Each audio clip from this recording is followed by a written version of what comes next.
Hello, hello. Today I'm making kisir. Kisir is a Turkish variety of bulgur salad, kind of like a tabouleh, but I actually think it's a lot better because the bulgur is infused with paprika and tomato, giving it this sweet and roasty flavor.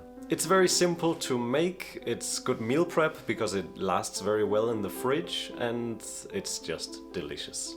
So let's make it. All right. So the base of our kisir is bulgur, and you want to make sure you get the fine-grained variety. I'm using about 2 cups of bulgur here, to which I add a big teaspoon of fine sea salt.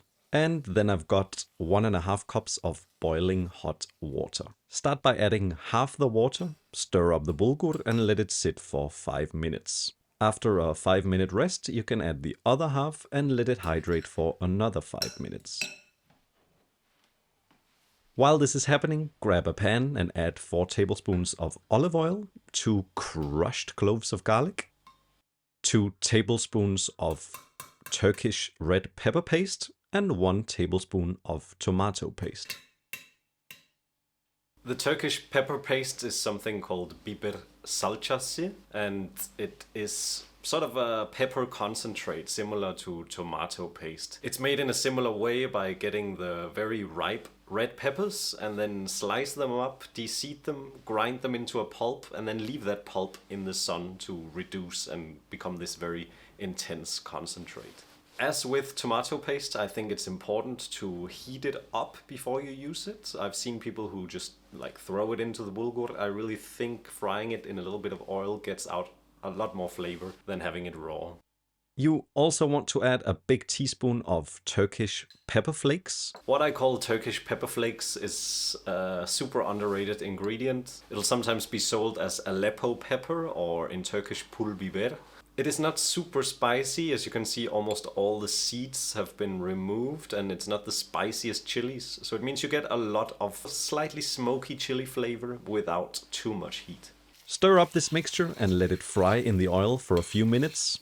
This is going to wake up and sweeten the flavors and bring out the aroma of the pepper flakes. When it is ready, finish it off with a teaspoon of cumin and some freshly ground black pepper.